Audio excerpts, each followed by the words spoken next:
Over 100 million Americans are struggling financially.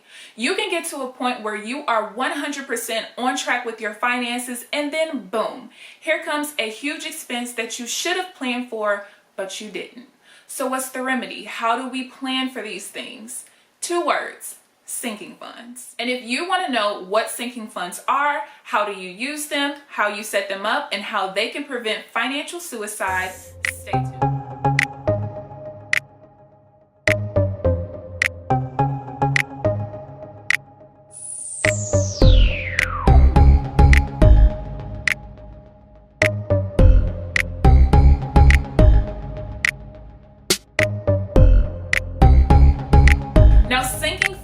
By definition, are funds formed by periodically setting aside money for the gradual repayment of a debt or replacement of a wasting asset. So to pretty much sum it up, sinking funds are funds that you use to pretty much get yourself ready for some type of future expense that you can pretty much plan for. Now, sinking funds are totally different from emergency funds. If you've been watching my videos, there are 2 emergency funds that you should have set up. And these are part of the 4 financial goals that you need in order to become wealthy. If you missed that video, I will link that somewhere up in the iCards at the top. Make sure you check that video out. But sinking funds are mainly set up for you to not have to use your emergency funds. Now, emergency funds are for emergencies, but sinking funds are more so for you to plan ahead for large expenses that you know should be coming at some time in the future. Now, there are many different types of sinking funds that people have. People plan for Christmas gifts,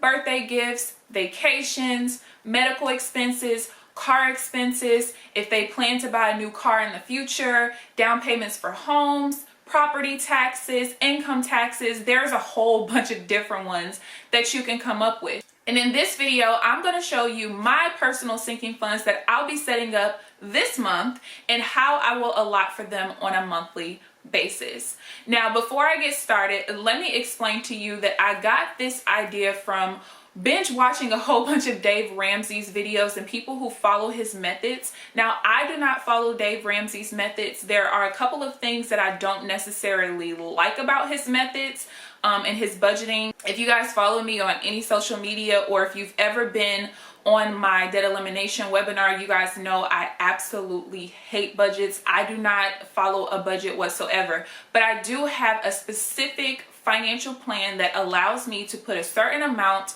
of money away in my savings account for my true emergency and my mini emergency fund, which, by the way, stay tuned for the vlog coming this Tuesday. You will find out all about my true emergency fund and the big news regarding that. Now, my financial plan also allows me to put away money towards my debts every month, right? And so I started to binge watch a bunch of budgeting videos and stuff like that from Dave Ramsey's people, not because I ever planned to really be on a budget, but I just wanted to see kind of how they do things. And one thing that I consistently saw in most people who follow his plans is that they have sinking funds set up, and that is why I chose to do the same thing. Because a few months ago, I had a really big medical issue that pretty much came up. I had to go to the ER for it. And currently I do not have health insurance. I have not had health insurance for about 4 years now. It's not my fault. I actually keep getting denied because of a pre-existing condition that I had since I was 17 years old. I have polycystic ovarian syndrome, and so people keep denying me because of that. And the crazy thing is, I was this close to being approved this year, and I was going to be paying like $250 a month for that health insurance, and they ended up denying me because out of nowhere I had to go to the ER for some problems that ended up coming about because of my PCOS. And mind you, I have not had any flare up with this pretty much in 10 years. So since I was diagnosed at 17 years old. So these medical expenses, ER bills, having to keep going back and forth to the doctor, lab fees, all kinds of stuff. They do give you a pretty significant discount when you are self-employed or you don't have health insurance. I'm sorry. So not self-employed, but if you are self-pay, they do give you a pretty good discount, which is 75%. And even with the 75% discount, I still had to come out of my pocket about $1,400. Now, because I haven't had really any medical issues in a very long time, I did not have money set aside. But because of the financial plan that I'm on, I was still able to pay those bills on time and it not completely wiped me out. But I definitely would have liked if I just had a certain amount of money already set aside for this type of thing, so that I could just take the money out of that, because that was $1,400 that I could have had in my bank account as a cushion, or to actually just set aside for big purchases in the future, because I will be moving into a townhome in a couple of weeks. So without further ado, I'm going to show you the few sinking funds that I plan to set up this month. Now, you can set up your sinking funds in different types of accounts. Me personally, I was actually thinking about Ally Bank versus Capital One 360. I see a lot of Dave Ramsey people use Capital One 360, but for me, I think I'm pretty much going to choose Ally. I actually hold my emergency funds in Ally. I like them a lot. Their savings accounts rates are pretty high. As of right now, they are 1.20%. And when I first started with them in January, their account interest rates on the savings accounts were, I believe, 1.05%. Now, that's a huge difference from the 0.01% that my Bank of America savings gives out. So yeah. Now, Capital One 360, if I'm not mistaken, their checking account is, I believe I wrote it down somewhere. Yeah, so Ally Bank, the checking account is 0.1%. The savings, like I said, was 1.20%. Capital One 360 is 0.2% on the checking, but only 0.6% on the savings. So for my sinking funds, because it's something that I might end up needing, you know, out of nowhere right away, if I have a fund set up for it, I will be opening a checking account with Ally so that I can, you know, transfer the money from the savings, because my sinking funds will be in an online savings account with Ally. So if I have a checking account as well, let's say I have a fund for something specific, like let's say vacations or something. And like I said, I'm going to show you guys the exact sinking funds that I plan to use. So let's say that I have a vacation that's coming up and I have a sinking fund for vacations. I'll be able to transfer the money from my vacation savings account to the Ally checking and use the debit card that comes with it to pay for the vacation. So it's not coming out of my actual checking account that I use for everyday expenses, if that makes sense. So I believe I will be going with Ally. I'm actually 99.999% sure that I'll be going with Ally. So let's take a look at my sinking funds. So I have a autofocus camera, so hopefully my hand coming in and out of the screen won't mess things up, but you guys should be able to see. So currently there are 4 sinking funds that I'm planning on using, and I might add more in the future. I know some people plan for like birthdays, Christmas, stuff like that. My family, we celebrate things like that, but we more so, you know, we'll go out to eat and different things like that. If it's my parents or my sister, sometimes I will buy them gifts for Christmas, just depending on if it's something that they absolutely need. But my parents, and I'm kind of pretty much the same way, my parents, if you ask them if they want something for Christmas or a birthday or something like that, they'll just be like, look, I'm grown. If I wanted something, I would have already paid for it sometime during the year. And I'm pretty much the same way too. I'm all about my gifts being time spent with family. So yeah, so the 4 sinking funds that I'm planning on setting up, number 1 is property taxes. I do live in Missouri and we pay property taxes every year.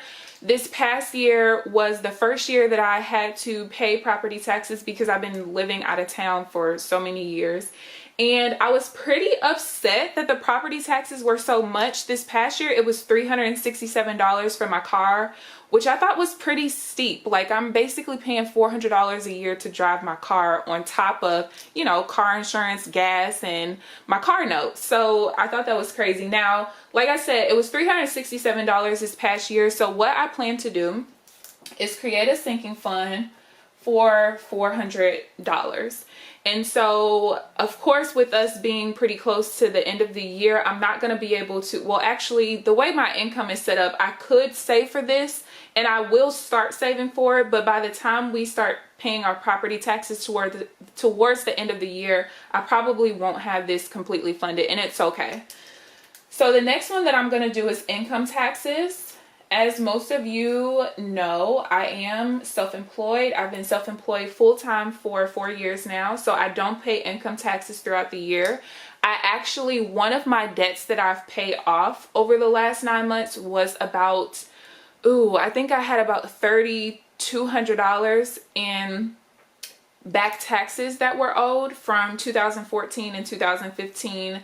I actually filed an extension for last year just to give myself a little bit of time to pay some debts off and save some money up.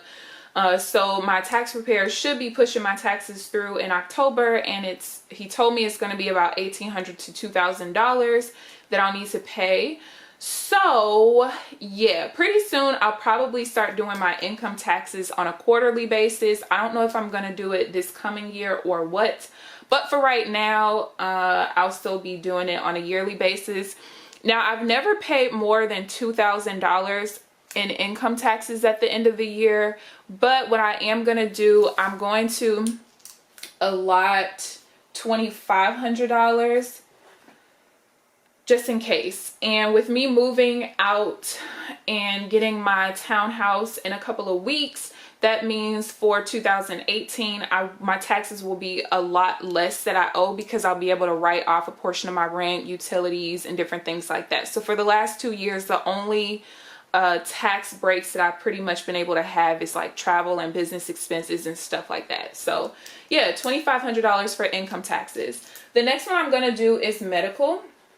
Now, in the next open enrollment, I'm hoping that I can get some insurance. I'm getting pretty irritated with continuing to be denied for it, especially when I was willing to pay almost $300 a month for insurance and still getting denied. It's pretty irritating because I keep getting denied for something that literally took me 10 years to have another flare up with. It's pretty crazy. So like I said, the last medical issue that I had was about $1,400, but I do go, and get yearly checkups and different things like that. So my checkups usually aren't that expensive because I just go to Planned Parenthood because it's cheaper, and it's only usually about $100 per visit. But I do want to eventually have $3,000 in a medical fund. And probably if I end up getting insurance in November, I probably will ask this fund because I won't really need it. It's only so high right now, what I'm planning, because I don't have insurance. So please don't get at me in the comments. Trust me, I've been trying for 4 years to get it. So yeah. So the next thing that I have is travel. I used to travel a lot more often, like be on a plane every month, and I've slowed down a lot, especially this year after I started having some medical issues. I don't really feel comfortable being away from my doctors right now because the last time I had to go to the ER, that was something that was pretty scary because I didn't really know what was going on. So yeah, travel $1,200, and that should be pretty sufficient.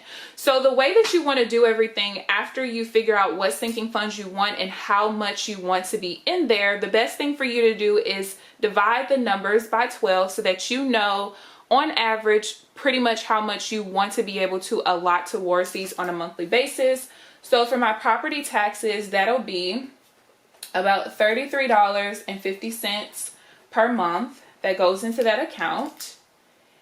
For my income taxes, that's about $208.33 per month. And then medical is about $250 per month. And I'm trying to make sure yeah, that's right. And then for travel, that's about $100 per month that I put in there. And that's just for now. So the way that I do my financial plan, I'm not on a zero-based budget like other people that follow Dave Ramsey. Again, I don't really follow anything that he does, but I do like the whole sinking fund idea. So because of the way I do my finances, sometimes there might not be months where I'll be able to allot this much. Now, the buffer that I always want to make sure I have in my checking account, no matter what's going on, I never want to get below $1,500, like, ever. So what I want to do at the end of each month, and this is, like I said, something new. So usually when I have like way more than $1,500 in my account, I just let it sit there and it just serves its purpose for the future. So what I want to do now is the very last day of the month, whatever I have in excess of $1,500, I want to put towards my sinking funds. Now, if I don't have enough to completely allot this amount towards each of these funds, what I'm going to do is take the excess of $1,500 and do it percentage wise. So if you take these four amounts and you add them all up, that equals $7,100 that I need to have in these sinking funds altogether, right? So $400 of $7,100 is 5.6%. The income taxes ends up being about 35.2%. The medical is 42.2%. And then travel is about 17%. So I'll give you guys a good example of what will happen if I don't have enough at the end of the month in excess of $1,500 to put all of these monthly amounts in. So I'm going to grab my calculator. So let's say at the end of the month, after paying off debts and everything, I have, let's say $2,500 in my account. So that means that my excess is $1,000. And actually, I don't want to do it that way because that's going to end up being able to fund the whole thing. Okay, scratch that. All right, so let's say that I have... Let's say that I have $1,750 in my account. So that means that my excess is $250, right? So I'm going to write PT for property taxes, IT for income taxes, M for medical, and T for travel. So what I need to allot is $250. So I'm going to take $250 times 5.6%. and that's $12.50. Then I'll take $250 times 35.2%, that's $88. The medical is 42.2%, which is $105.5, and then 17% is 42.5. And if you add all of those up, you should get to 50, which I don't. Oh, it's because of the way that I've done my percentages. So when you add this up, it's 248.5, which is pretty much 250. So if I was in this situation, I would end up allotting this amount to each of my separate sinking funds. So each of these will be separate savings accounts, and I would allot this much instead of this much. And then for the months that I do have enough allotted to put this amount in there, that's what I'll do. Now let's say that I have enough in excess where I could actually allot more than this amount. I'm not going to do that. This is pretty much the maximum that I'll put in those accounts on a monthly basis, if that makes sense. So yeah, that is my sinking funds that I plan to use and set up starting this month actually. Now, depending on where you are in your financial journey, you might not be at the point yet where you have enough in excess income or money left over after paying debts and different things like that for you to set up sinking funds, which is why it's very important that you get on a strict financial plan and get to the point where you do have that extra money, because when these big expenses come up, the last thing you want to do is for it to completely wipe out your bank account or put you in a position where, because you need to pay this right now you're having to put other things off that are very, very, very important. And for some people, you might think, look, I don't have the time, time. I don't have the patience to be setting up all these different accounts, to do all these different things. And I'm telling you, it's very important that you do it. Society nowadays, for a lot of us, we are so used to the buy now, think about it later, and that's not very smart, because a lot of times, depending on what kind of expense that it is, if you might need to finance it because you don't have the money right now, put it on a credit card, payday loan, title loan, whatever, you end up racking up so much money in interest that it ends up being a horrible purchase. And if it's something that you could have planned for and been able to pay cash for, that would have been a much better situation than you having to get some type of loan with interest in order for you to pay this big expense. So if I were you, I would definitely set up sinking funds. I'm in a great financial position at this point. I've paid off a lot of debt. I only have 2 debts left. Hopefully my last credit card will be paid off by the end of December, and I plan to slow down on my debt payments just a little bit to give myself a little bit of room to do some other things. And so my goal is to pay off the rest of my car loan by the end of December of 2018. And even in all of this, I still want to set up sinking funds to make sure that I don't put myself in a stressful position financially either. So I hope you enjoyed this video. I hope you learned something very important. Feel free to subscribe to my channel, like this video, comment, and share this video with anyone you know who needs this type of education. Each one, teach one is very important. See you guys in the next video.